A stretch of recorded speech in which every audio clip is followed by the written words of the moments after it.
متقین کی صفات کے حوالے سے ہم نے دوسری صفت کا کل آغاز کیا کہ نماز کو قائم کرتے ہیں۔ اب یہاں ایک بات جو سمجھنے والی ہے، یقیمون الصلاۃ کے تحت، جس کو بڑی توجہ کے ساتھ اور بڑی دل کی گہرائی سے یاد رکھنے کی، سمجھنے کی ضرورت ہے، وہ کیا ہے؟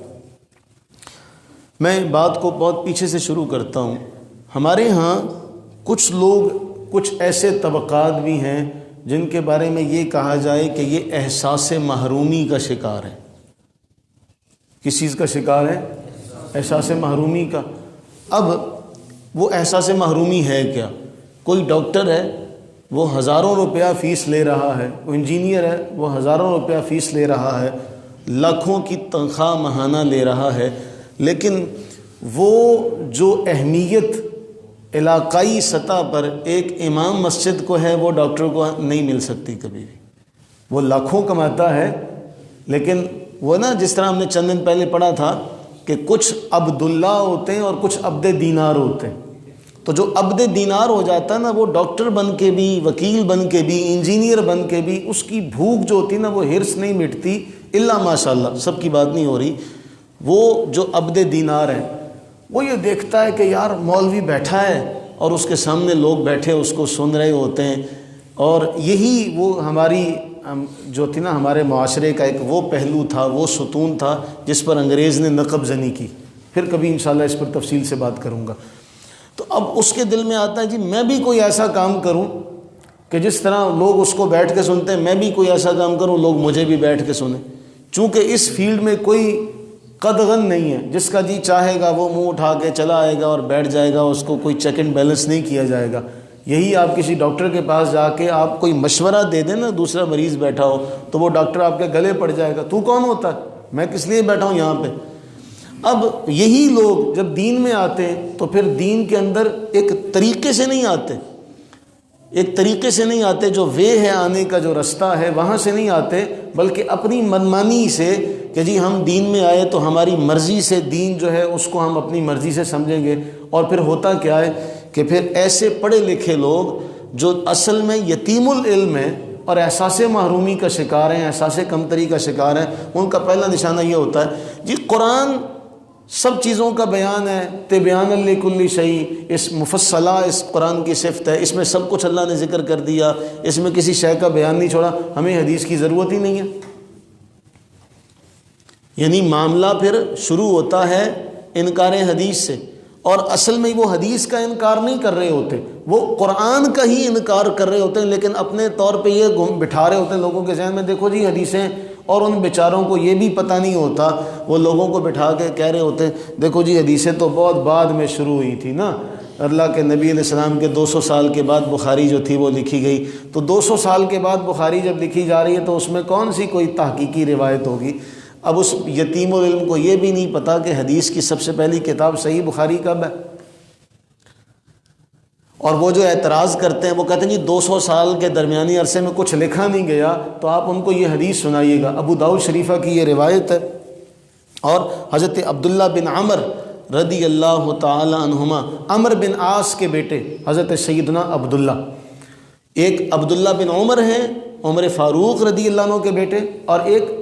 عبداللہ بن عمر ہے۔ اردو میں جب لکھا جاتا ہے تو واو آگے لکھا جاتا ہے، یہ بیچارے تھوڑا پڑھے ہوئے اس کو بھی عمرو پڑھتے ہیں، عربی میں امر ہے، واو آگے لکھا ہوتا ہے۔ عبداللہ بن عمر رضی اللہ تعالی عنہما بیان کرتے ہیں کہ کنت اکتب کل شیء اسمعه من رسول اللہ صلی اللہ علیہ وسلم، وہ کہتے ہیں کہ میں ہر وہ شے جو رسول اللہ علیہ السلام سے سنتا میں اسے لکھ لیا کرتا تھا۔ میں اسے کیا کرتا تھا؟ دوبارہ اس سے مطلب معلوم کیا ہوا؟ یہ جو کہتے ہیں جی 200 سال کے بعد حدیثیں لکھی گئیں، عبداللہ بن عمر رضی اللہ تعالیٰ عنہ بیان کر رہے ہیں کہ کہتے ہیں کنت اکتب کل شیء، ہر شے جو میں رسول اللہ علیہ السلام سے سنتا میں اسے لکھ لیا کرتا تھا۔ کیا ارید حفظہ، اس لیے کہ مجھے وہ یاد رہے، مجھے وہ لکھا اس لیے جاتا ہے تاکہ وہ یادداشت کے اس خانے میں محفوظ ہو جائے، ذہن سے نکلے نا۔ میرے کچھ ساتھیوں نے مجھے کہا اتکتب کل شیء تسمعہ ورسول اللہ صلی اللہ علیہ وسلم بشر یتکلم فی الغضب والرضا، تم ہر بات لکھ لیتے ہو، اللہ کے نبی صلی اللہ علیہ وسلم بشر ہیں، کبھی غصے میں کلام کرتے ہیں، کبھی خوشی میں کلام کرتے ہیں نا، بندہ خوشی میں اور غصے میں دونوں حالتوں میں حالت اعتدال سے بڑھ جاتا ہے، نہ خوشی میں قابو میں رہتا ہے نہ حالت غضب میں قابو میں رہتا ہے، ان دونوں حالتوں میں اس کو پتہ نہیں چلتا، خوشی میں آئے گا تو بہت آگے نکل جائے گا، غضب میں آئے گا تو بہت پیچھے چلا جائے گا غصے کے عالم میں۔ تو یہ دونوں معاملات، اب انہوں نے یہ بات کہی کہ آپ تو بشر ہیں، ایسا معاملہ ہوتا ہے، کہتے ہیں فَأَمْسَكْتُ عَنِ الْكِتَابِ، میں لکھنے سے رک گیا، اب فَذَكَرْتُ ذَلِكَ إِلَىٰ رَسُولِ اللَّهِ صلی اللہ علیہ وسلم، معاملہ رسول کریم علیہ السلام کی بارگاہ تک پہنچا، آپ سے عرض کیا، کہتے ہیں جب اللہ کے نبی علیہ السلام تک یہ بات پہنچی تو کہتے ہیں فَأَوْمَا بِأَصْبَعِهِ، اللہ کے نبی علیہ السلام نے اپنی انگلی سے اپنے دہنے مبارک کی طرف اشارہ کیا،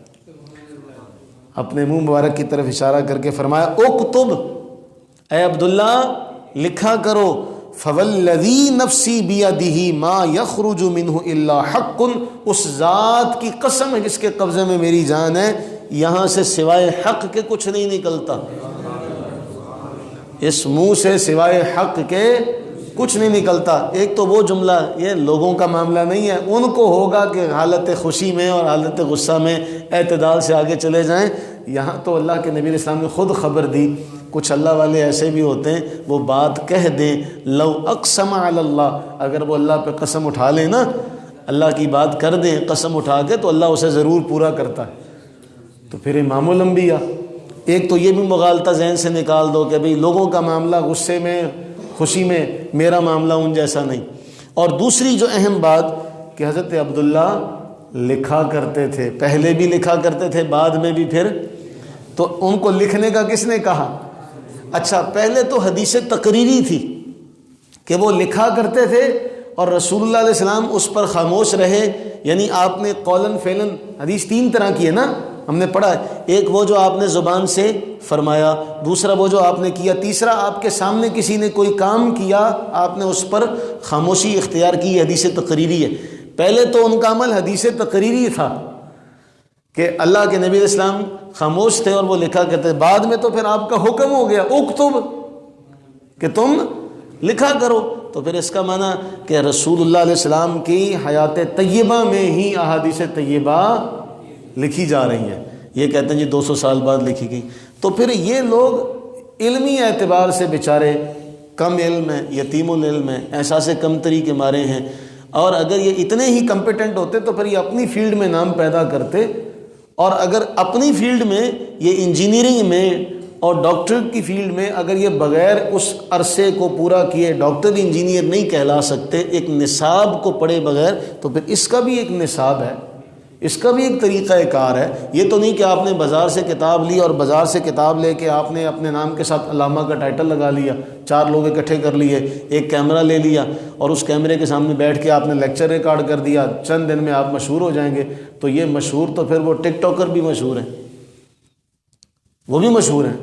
تو یہ اللہ تعالیٰ سے دعا کریں کہ اللہ تعالیٰ ہمیں حق پر رہتے ہوئے، حق کی تلاش رکھتے ہوئے ہمیں استقامت نصیب فرمائے اور ہمیں فتنوں سے محفوظ و معمون فرمائے۔ آج یہ اٹھتے ہیں، اٹھ کے کہتے ہیں جی حدیثیں بعد میں لکھی گئی۔ اب جو جملہ ہے یقیمون الصلاۃ کا، وہ قائم کرو صلاۃ کو۔ صلاۃ کے معنی کیا ہیں؟ صلاۃ کا معنی ہے دعا، صلاۃ کا معنی ہے استغفار، صلاۃ کا معنی ہے وہ مخصوص اعمال و افعال۔ اب بتائیے، آپ یقیمون الصلاۃ پر عمل تب تک نہیں کر سکتے جب تک آپ حدیث سے مدد نہ لیں۔ تو جب آپ حدیث کو مانیں گے ہی نہیں تو یقیمون الصلاۃ پر عمل کیسے کریں گے؟ تو قرآن کو سمجھنے کے لیے حدیث کا ہونا نہایت ضروری ہے، اس کے بغیر تو آپ قرآن پر عمل نہیں کر سکتے۔ اگر کوئی یقیمون الصلاۃ کو سمجھنا چاہتا ہے تو پھر اسے حدیث کے دامن کو تھامنا پڑے گا، رسول اللہ علیہ السلام کے کلام کو سمجھنا پڑے گا، پھر ہی اللہ کے فرمان پر عمل ہوگا نا۔ تو لہٰذا کوئی یہ کہے کہ میں ان کا در چھوڑ کے بارگاہ الہی تک رسائی حاصل کر سکوں تو کیسے؟ اللہ کے نبی علیہ السلام، میں حدیث کا مفہوم ہے جب ہم نے قرآن میں پڑھا یقیمون الصلاۃ، نماز قائم کرو، رسول کریم علیہ السلام نے فرمایا مجھے دیکھو، جیسے میں پڑھتا ہوں ویسے پڑھتے چلو، یقیمون الصلاۃ پر عمل ہو جائے گا۔ اللہ سے دعا کریں کہ باری تعالی ہمیں قرآن اور حدیث، قرآن اور سنہ، ان دونوں کو سمجھنے کی، ان پر عمل کی توفیق عطا فرمائے، اور ہمیں ہدایت پر استقامت نصیب فرمائے، اور اللہ تعالیٰ ان لوگوں کو جو احادیث طیبہ کا انکار کرتے ہیں اور اس راستے سے گزر کر وہ قرآن کا انکار کرنے کے راستے پر چل پڑتے ہیں، اللہ انہیں بھی ہدایت نصیب فرمائے۔ آمین آمین ثم آمین۔